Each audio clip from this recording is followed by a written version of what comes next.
What's happening, guys? This is Mike's Old Dragon Channel, and today we are going to take a look at Teenage Mutant Ninja Turtles #1, and we are going to see how they looked in their first appearance compared to what they look like now.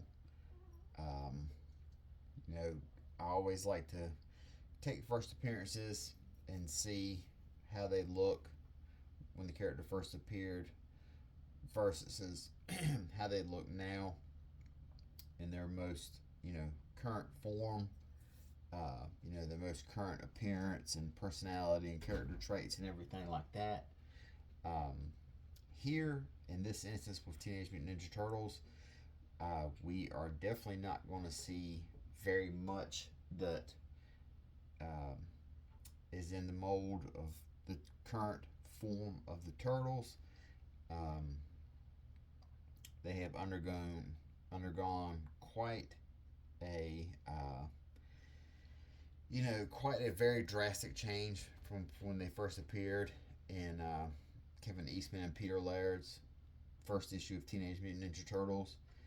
Um, you know, Eastman and Laird, that is, they had no idea what they were creating, and not really. They didn't have any idea what they were creating. They didn't have any idea what the legacy was going to be for these characters, and just how much it was going to take off as a pop culture property.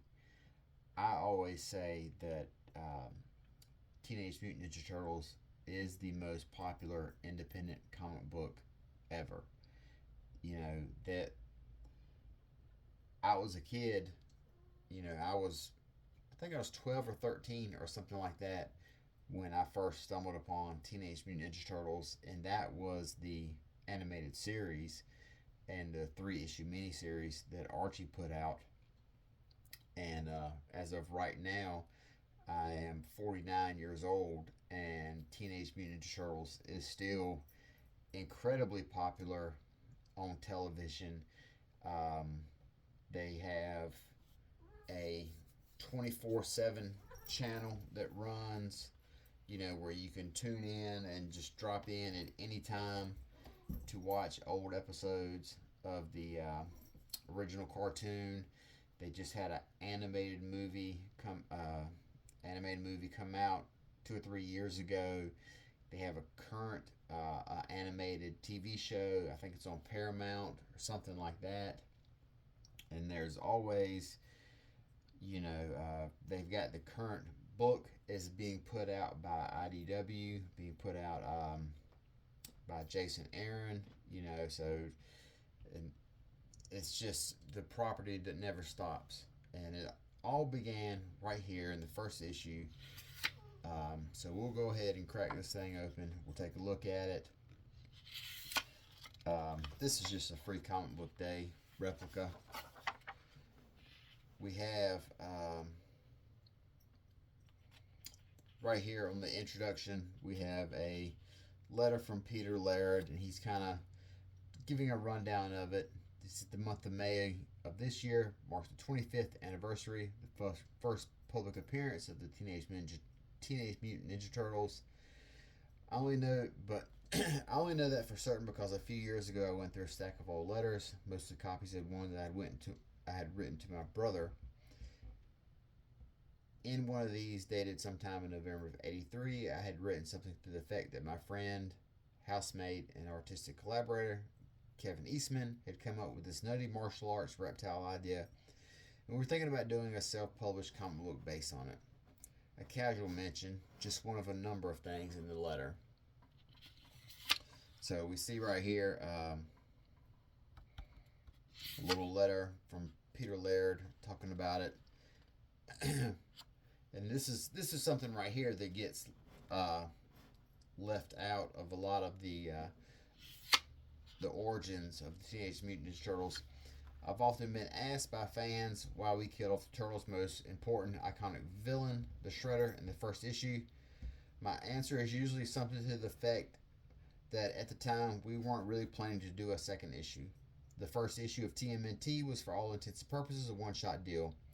We did it because it was fun and really wanted to do a comic book. We wanted to get a chance to play on the same field as our heroes, people like Kirby and Frank Miller.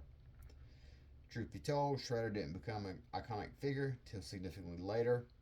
If things hadn't progressed as they did, old Chrome Dome would likely have just been another forgotten comic book villain with a name inspired by the cheese grater that Kevin was playing with while washing dishes after dinner one night in our little house.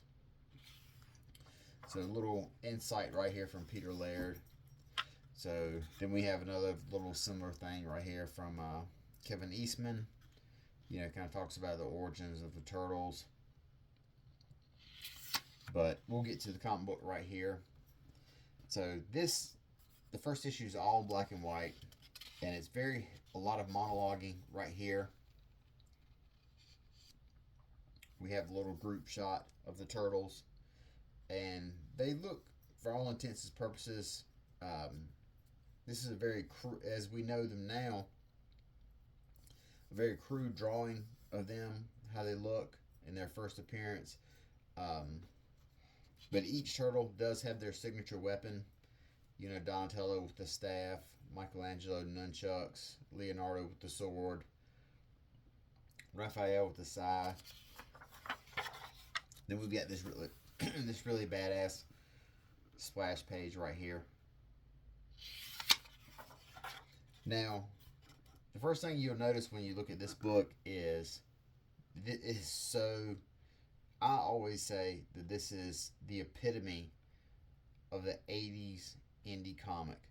This style right here, it looks, if you were to travel back in time and go into a comic book shop and was looking at the indie books, there would be so many that had this really rough looking style to them.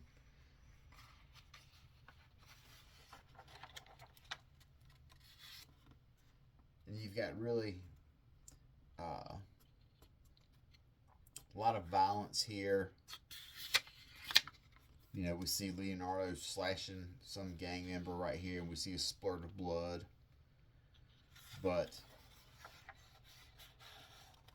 then they scramble off, hide in the sewers. Then we have a little breakdown of the origin right here. The difference in the origin in this book and in the cartoon, what most people know is in the comic book right here, Splinter was always a rat. He was never a human like he was in the cartoon. He was a rat who studied his master. He studied and learned ninjutsu from him. So, as opposed to in the comic or in the cartoon where he was a human that was forced to live in the sewers. But so we have a little bit of change in regards to that. But for the Turtles themselves, the origin we see here, for those of you who don't know, this origin is tied into the origin of Daredevil from Marvel. You see right here, it says, "One day while I was searching a trash can for my next meal, I witnessed an accident. An old blind man crossing the street was almost run down by a large truck. At the last moment, a young man leaped at the blind man and knocked him out of the truck's way. As the truck screeched to a jarring stop, a metal canister bounced out of the back of the truck and struck the young man near his eyes." So that is the origin for Matt Murdock right there. That is the origin for Daredevil. So they tied this in to, because they were such big fans of Frank Miller, they tied this in to the origin of Daredevil.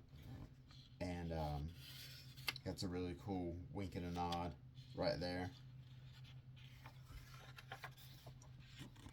And then we see this little group shot right here of the Turtles. Splinter saying that he named the Turtles after a old art book that he had got out of the sewers.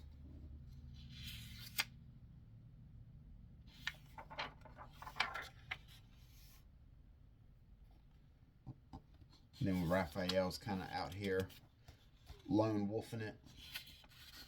He says here, the night air, I love it.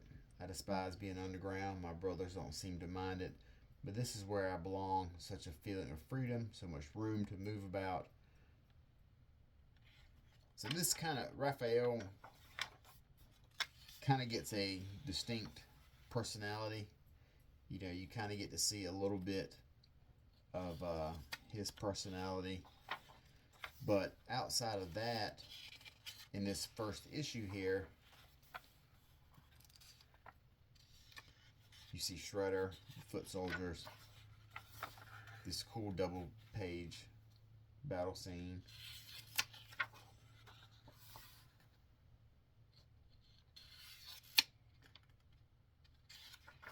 But all in all, in this first issue, the Turtles do not have very distinct personalities like you know them as from the cartoon.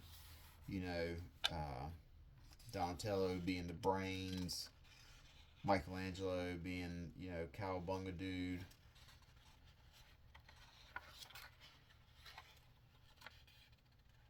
Leonardo just flat out runs Shredder through with a sword.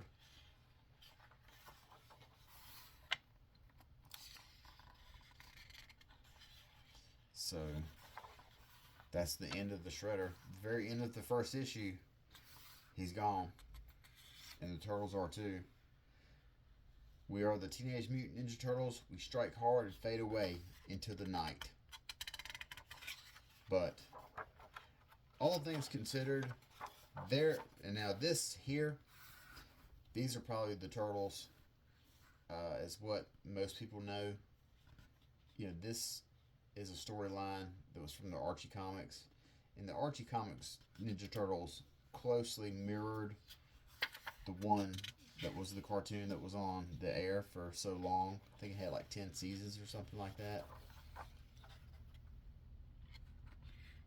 Yeah, totally tubular action. Own the original series on DVD. Collect all 4 season 7 gift sets. So look at that. It ran 7 seasons. So that's outrageous. That just goes to show you how popular Turtles was for a long time. But comparing the Ninja Turtles here in their first appearance to what they currently are, there is not much of it there. You do see the Turtles have their signature weapons. The origin is very similar to what the origin of the Turtles that we know. Them being in the sewer, getting exposed to mutagen growing up, you know, that makes them develop and become the size and, you know, gives them the abilities that it gave them. They don't have their individual personalities. They don't even have the distinctive colored masks, you know, in the comic book, the original Mirage one, all their masks were red. It wasn't until they had the cartoon that they each had a different colored mask. So I would say, all things considered, I would say that the comic book laid the foundation down for the Teenage Mutant Ninja Turtles and the universe, but the cartoon really built upon that and developed the characters, gave them personalities that still are with those characters to this day. And those versions are the Turtles, are the ones we know. These here in the very first appearance of the Ninja Turtles, all the Turtles, you know, they don't seem to have very much of a distinctive personality.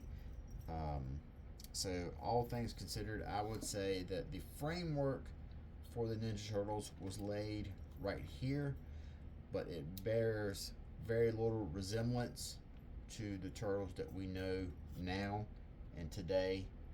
So the Eastman and Laird laid the groundwork, but the Archie comic in the cartoon really kind of solidified the version of the Turtles that still exists to this day and still are incredibly popular, even here in 2025.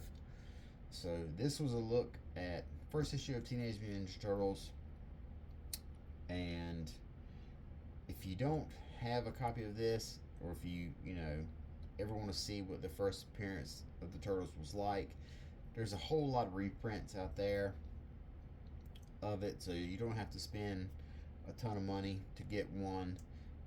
Like I said, this one came out on Free Comic Book Day, so that's how widely available the first appearance is. And it's worth picking up to see just exactly what Kevin Eastman and Peter Laird did initially and what that would end up becoming. So that is it for tonight. We'll talk to you guys later. Bye-bye.